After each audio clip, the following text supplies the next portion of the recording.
মামা কই যাবেন? উঠেন। ধানমন্ডি কত? আরে না, এখান থেকে যাবো না, চলো অন্য রিক্সায় যাই। অন্য রিক্সায় কেন? এই রিক্সায় কি সমস্যা? এখান থেকে রিক্সাওয়ালার ভাড়া বেশি চায়, হেঁটে গিয়ে সামনে থেকে নেই, ভাড়া কম পাবো। মামা আপনারা খুশি হয়ে যা দিবেন এটাই সই। উঠেন। আরে তুমি জানো না, ওরা এই কথা বলে, পরে রিক্সা থেকে নামার সময় কাহিনী শুরু করে দেয়। তুমি তো কাহিনী করতেছো। একটু আগে বাসের হেল্পারে দেখে গেলে বাসে উঠবা না, এখন আবার রিক্সাও তোমার সমস্যা। সব জায়গায় গেলে তোমার সমস্যা আর সমস্যা। আমার পা ব্যথা হয়ে গেছে, আমি হাঁটতে পারবো না, আমি রিক্সায় যাবো। ওঠো হ্যাঁ মামা, আমি ওইটাই কইতাছি, এই জায়গায় অন্য কোনো রিক্সা পাইবেন না। উঠেন।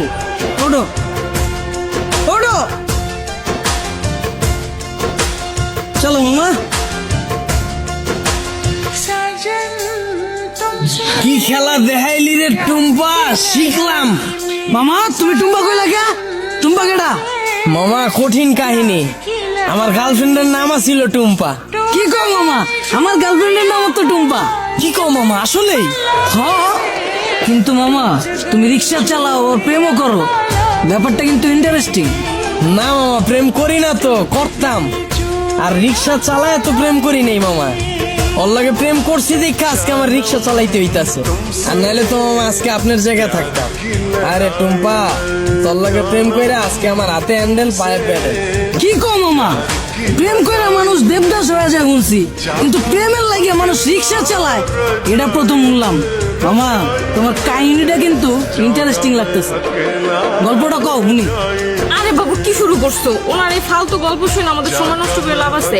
তার চাইতে চলো তুমি হেডফোন বের করো, আমরা গান শুনি। আরে না, মামার কাহিনীটা অনেক ইন্টারেস্টিং। মামা তুমি কও। না মামা থাক, বাদ দেন। মামি উনতে চাইতেছে না, পরে দেখা গেল আমার কাহিনী হইনা চিত্তা যাইব। আরে মামা তুমি তোমার গার্লফ্রেন্ডের কাহিনী কইবা, এটা তো হয় চেতবকে। কও মামা শুনি। মামা কি কমু দুঃখের কাহিনী, ও একটা জিনিস আছিল মামা, খালি চুস্ত। সুস্থ মানে? পুরা কাহিনী কই মামা, শুনেন তাইলে সেনা বুঝবেন। ওর মায়ায় বইরা মামা একটা চাকরি করতাম, ওই চাকরিটাও গেছে গা। ওর আর কি করার, বন্ধু বান্ধবের টাকা ধার লয়ে ওর লগে দেখা করতাম। মাসের ভিতরে 15 দিনে দেখা করতাম মামা, 15,000 চুইসা লাইতো। কেমনে মামা? মামা হয়তো মাইয়া ছিল না মামা, হয়তো পিশাচা ছিল, রক্তের মতো টাকা খালি চুইসা খায়া ফেলাইতো। তাও মামা মনের বুঝ দিতে পারতাম, যদি মামা দইরা রাখতে পারতাম। মামা গার্লফ্রেন্ড গেছে কে কেমনে? মামা আমার চাকরি তো চুষেই দিছে। এরপরে মামা বন্ধু বান্ধবের দেশে টাকা ধার করছিলাম, ওর টাকা তো আর শোধ করতে পারি নাই। পরে আর নতুন করে ধার দেয় নাই, এর লেগে 10 দিন ধরে ওর লাগে দেখা করতে পারি নাই। পরে ভাই অন্য জায়গায় যায় ভাই চোষা শুরু করে দিছে। পরে পরে আর কি মামা, 1 বছরে 10 লাখ টাকা চুষা দিছে। পরে এই 10 লাখ টাকা শোধ করার লেগে মামা এই যে রিক্সা চালাই না শুরু করলাম। চাকরি করে তো মামা এই টাকা শোধ করা সম্ভব না। মামা তোমার কপালটা আসলে খারাপ আছিল, কিন্তু মামা আমার কপাল কিন্তু চান কপাল। আমার গার্লফ্রেন্ড আমার অনেক ভালোবাসে। আর মামা আমিও কিন্তু আমার বন্ধুদের থেকে টাকা ধার লয়া পরে লয়া ঘুরি, কিন্তু মামা ভালোবাসার কাছে টাকা পয়সা আসলে তুচ্ছ জিনিস। কি কও জান?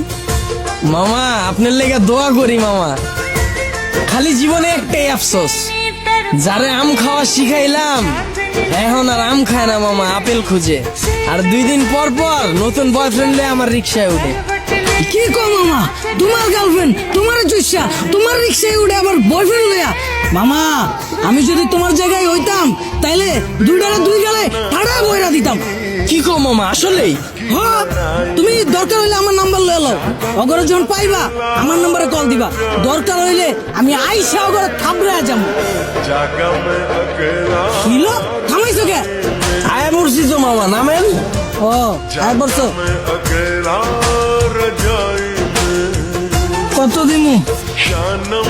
কিরে তুই আমার মালিকা? মামা আপনিই তো কইলেন পাইলেই কানের নিচে বাজায় দিতে। আমারে হাতে হ্যান্ডেল পায়ে প্যাডেল যে পরাইছে ওই জিনিসই তো এইটা, এটাই তো এখন আপনার কপালে জুটছে। আর আপনি কইলেন না হেল্পার রে দেখা উঠতে চায় নাই বাসে, ওই হেল্পারও আমার মতোই চাকরি করতো, ওরে চুইসা হেল্পার বানায় দিছে, এরপর আপনারও ধরছে।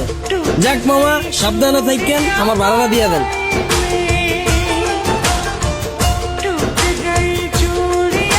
আর মামা চুষা শেষ হইলে যদি রিক্সা লাগে আমার জানেন মামা, রিক্সা আমার পরিচিত আছে এলাকায়।